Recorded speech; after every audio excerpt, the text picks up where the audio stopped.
A sale is made, the contract signed, and a new agent is ready to come on board. So the application is overnighted to the office. The overnight mail is received in the mailroom where it then waits. Since the mail consists of all kinds of packages and express deliveries and is not just new contracts, someone has to go through it and sort it all out. Once sorted, the mail delivery person has to group the packets for delivery to the right people at the right location. Arriving at the right location, the packets are removed from the cart and dropped off in the in-basket of the person who is actually going to receive the contracts, where it waits for that person to get to them. When the packets are retrieved from the in-basket, that person again sorts them into groups, opens each of the packages, and then has to sort within the packages. There's a lot of sorting going on here. Then there's the process of counting how many she received, so she can log all of them in on a header sheet created for each one of the individual contracts. This internal paperwork is basically a checklist to ensure that everything that needs to be done to the contract has been done. And of course, to save time, one header sheet works for multiple purposes, so she has to go to the copier. And as you know, there's always people using the copier, so wait at the copier. Now use the copier, and if it's working, she's okay. So she walks back to her desk to separate the documents. The next step is the process of searching to see if this new customer or agent is actually a new agent, or if they're a sub-agent or a different branch of a current agent, so she's got to check the system. That allows her to complete the header sheet and attach the header sheet to the contract. Now she starts entering the information from the document. She then has to review several lists, one of which is a list of legal requirements. And to create a nice file for all this paperwork, she prints some labels, and then she starts the credit check, prints the credit report, staples the credit report to the other papers, which she puts into a folder, and labels the folder.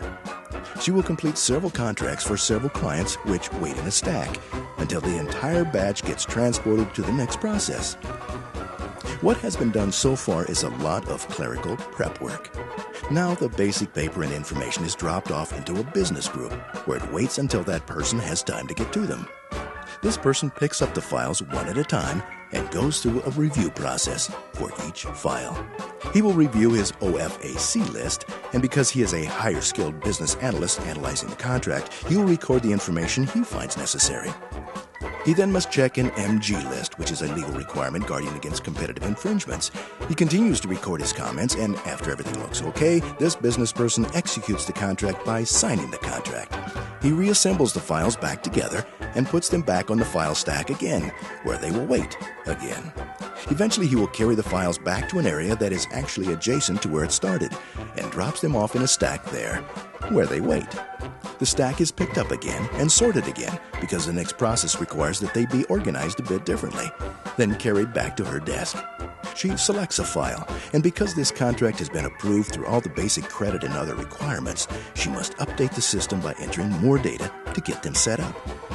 The contract is now issued an account number, and all the information is transferred back to the paperwork to keep a good paper trail. She reorganizes the file according to what needs to be done for the next process. Then transfers the count numbers to all the forms, including the folder, puts the folder back together, and emails the approval so that everybody in the sales organization and in the field will know that this person is approved and will be contacted in the near future to get them all set up. She then stacks the files as completed, again creating another large batch that will of course wait there until they're ready to go to the next process. Now she'll deliver the files to the compliance area, drop the files off there, where they wait for that person to pick them up. The compliance person counts them to see how many they received, and she records the count information to keep track of the account. She'll then put the new accounts in the back of the stack, which is set up to do first in, first out, where they will wait until they get queued up all the way to the front of the stack to be worked on. She'll select the file that's in the front and carry them to her workstation, where she reviews the file. Then she sorts through the file and gets ready to make the contact with the client. She must then create her own header page for some additional information so we can determine the training or target date.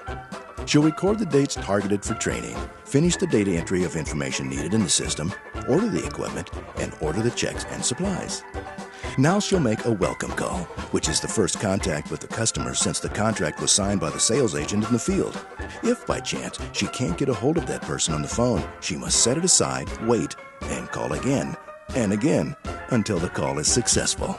We want to verify the customer's information, make sure that we've got everything right, and while they're on the phone, training is scheduled. When the welcome call is completed, she emails sales and support to notify them of the training date, and everything should be set up and ready to go. Next, she will assign the file, transfer the file to a box, take the box to the file room to file this large box, which brings us to the end of the process. The average lead time of this process, from the time the contract was signed to completion, was 19 days.